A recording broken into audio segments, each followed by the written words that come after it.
Dear friends, so today I am back again with another story from the Timeless collection. Today I will be reading the story named The Victory, which is written by Rabindranath Tagore ji. So let's begin with the story. She was Princess Ajita, and the court poet of King Narayan had never seen her. On the day he recited a new poem to the king, he would raise his voice just to that pitch which could be heard by any unseen hearers in the screened balcony high above the hall.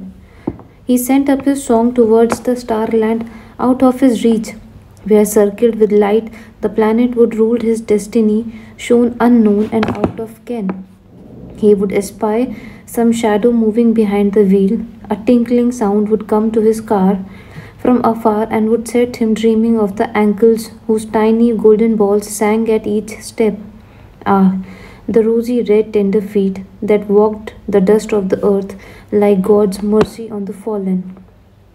The poet had placed them on the altar of his heart, where he wove his songs to the tune of those golden bells. Doubt never arose in his mind as to whose shadow it was that moved behind the screen, and whose anklets they were that sang at the time of his beating heart. Manjari, the maid of the princess, passed by the poet's house on her way to the river, and she never missed a day to have a few words with him on the sly.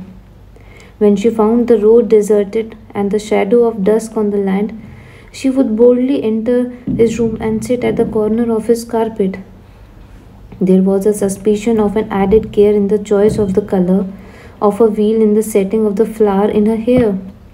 People smiled and whispered at this, and they were not to blame, for Shekhar, the poet, never took the trouble to hide the fact that these meetings were a pure joy to him. The meaning of her name was the spray of flowers. One must confess that for an ordinary mortal it was sufficient in its sweetness. But Shekhar made his addition to his name and called her the spray of spring flowers, and ordinary mortals shook their heads and said, "Ah, me." In the spring songs that the poet sang, the praise of the spray of spring flowers was conspicuously reiterated, and the king winked and smiled at him when he heard it, and the poet smiled in answer. The king would put the question to him, "Is it the business of the bee merely to hum in the court of the spring?" The poet would answer, "No, but also to sip the honey of the spray of spring flowers." And they all laughed in the king's hall. And it was rumored that Princess Ajita also laughed at her maid's accepting the poet's name for her, and Manjari felt glad in her heart.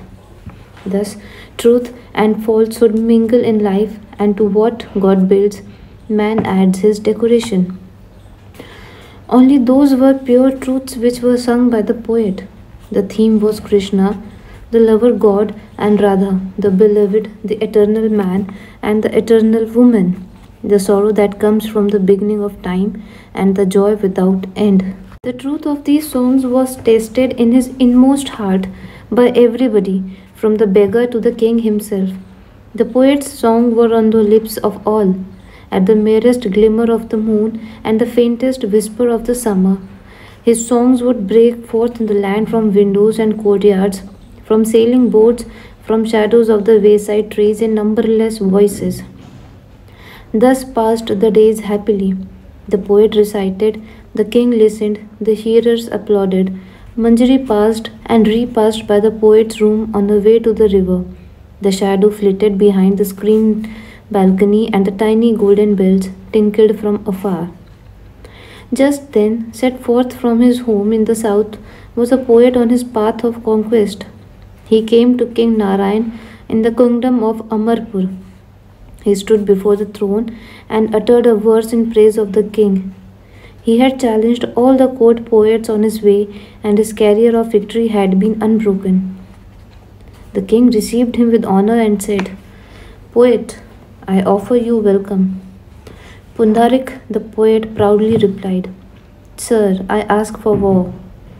Shekhar, the court poet of the king, did not know how the battle of the muse was to be waged. He had no sleep at night. The mighty figure of the famous Pundarik, his sharp nose curved like a scimitar, and his proud head, tilted on one side, haunted the poet's vision in the dark.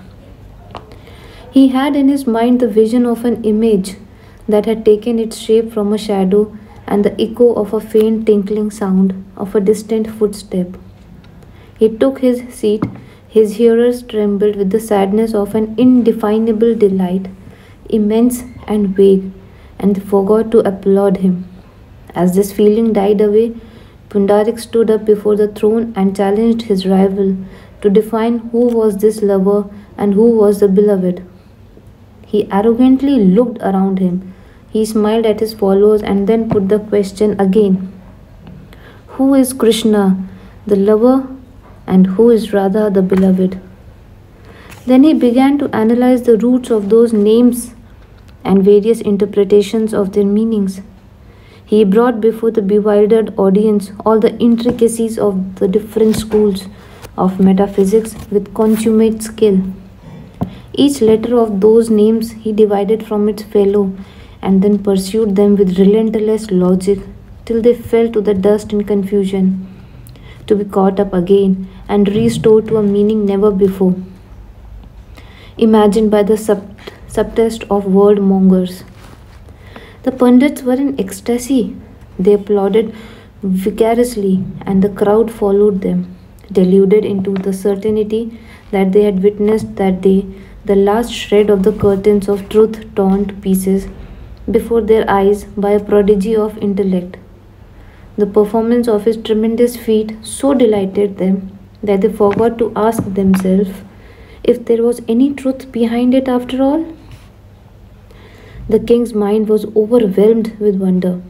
The atmosphere was completely cleared of all illusion of music, and the vision of the world around seemed to be changed from its freshness of tender green to the solidity of a high road, levelled and made hard with crushed stones. To the people assembled, their poet appeared a mere boy in comparison with this giant, who walked with such case, knocking down difficulties at each step in the world of words and thoughts.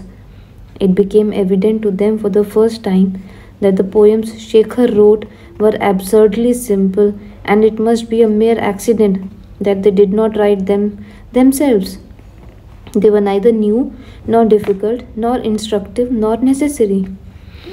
The king tried to goad his poet with keen glances, silently inciting him to make a final effort. But Shekhar took no notice and remained fixed to his seat. The king, in anger, came down from his throne, took off his pearl chain, and put it on Pundarik's head. Everybody in the hall cheered. From the upper balcony came a slight sound of the movements of rustling robes and waist chains hung with golden bells. Shekhar rose from his seat and left the hall. It was a dark night of the waning moon. The poet Shekhar took down his manuscripts from his shelf and heaped them on the floor. Some of them contained his earliest writings, which he had almost forgotten. He turned over the pages, reading passages here and there. They all seemed to him poor and trivial, mere words and childish rhymes. One by one, he tore his books to fragments and threw them in a vessel containing fire and said, to thee, O my beauty, my fire, a piece of gold. It would come out of its trial brighter, but it is a trodden turf of grass, and nothing remains of it but this handful of ashes. The night wore on. Shekhar opened wide his windows.